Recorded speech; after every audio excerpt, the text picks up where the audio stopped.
Sir నమస్తే sir. Kakinada జిల్లా నుంచి మన ఉపాధి శ్రామికులు 9 మంది రావడం జరిగింది సార్. వీళ్ళందరూ కూడా మీతో సంభాషించాలని చాలా ఉత్సుకత ఉన్నారు. అయితే ఆళ్ళ నూకరాజు గారు, సో ఈయన ముఖ్యంగా మేము మీతో సంభాషించాలని కోరుకుంటున్నారు సార్. అయితే ఒక్క విషయము ముందుగా చెప్పాలని కోరుకుంటున్నాను. నేను ఉపాధి హామీ పథకం వచ్చేది 20వ సంవత్సరం సార్. గత 19 సంవత్సరాల్లో ఎన్నో కార్యక్రమాలు చేసినప్పటికీ కూడా చాలా వరకు ఈ పథకానికి సంబంధించిన విషయాలు తెలిసేవి కాదు సార్. మీరు వచ్చిన తర్వాత ప్రతి ఒక్క కార్యక్రమం కూడా విజిబుల్గా జరుగుతోంది. ఏవైతే చేపడుతున్నామో అవన్నీ కూడా ప్రపంచానికి తెలుస్తుంది సార్.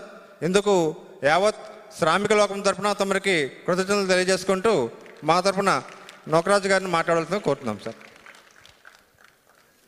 వేదికను అలంకరించినటువంటి డిప్యూటీ సీఎం గారికి, శ్రామికులందరికీ నా నమస్కారాలండి. మేము కాకినాడ జిల్లా నుంచి వచ్చాము. నా పేరు అల్లి నూకరాజు. మాకు 20 సంవత్సరాలుగా ఆహార పథకంలోకి వెళ్ళి పని చేసుకుంటూ జీవిస్తున్నామండి. మా కుటుంబంతో సుద్ధా అందరం కలిసిమెలిసి వెళ్ళి మా గ్రామంలో ప్రతిరోజు కూడా 100 రోజులు ఉపయోగించుకున్న వ్యక్తులు అందరం ఉన్నాము.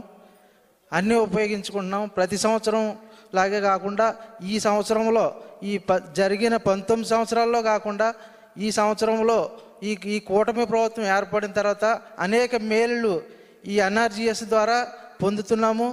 గ్రామాల్లోకి పొలాల్లోకి వెళ్ళాలంటే దారులు ఉండేవి కావు సార్, దారులు ఉండేవి కాదండి. దానికి కూడా మొన్న 2024 ఆగస్టు 23న గ్రామ సభలు జరిపించుకుని అందులో చేసుకున్నటువంటి తీర్మానాలని అచ్చం నెరవేర్చేటువంటి ప్రభుత్వం ఇప్పుడు కనపడుతుంది.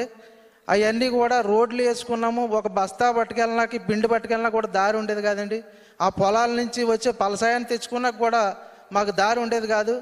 ఈ రూపేణా ఇప్పుడు ఈ ప్రభుత్వంలో మాకు దారులు ఏర్పాటు చేసి అనేక లాభాలు చేకూర్చారు.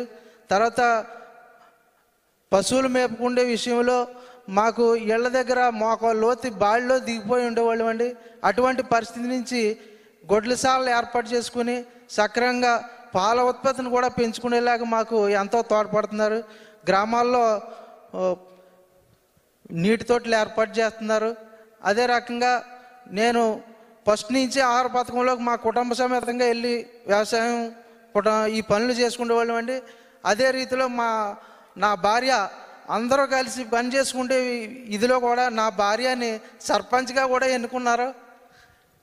ఈ సర్పంచ్గా ఎన్నుకున్న తర్వాత ఈ కూటమి ప్రభుత్వం ఏర్పడిన తర్వాత ఈ గ్రామంలో ఉన్నటువంటి గ్రామ సభల ద్వారా కూడా ఈ సమస్యలన్నీ తీర్చుకోవడానికి మాకు కలుగుతుందండి అవకాశం.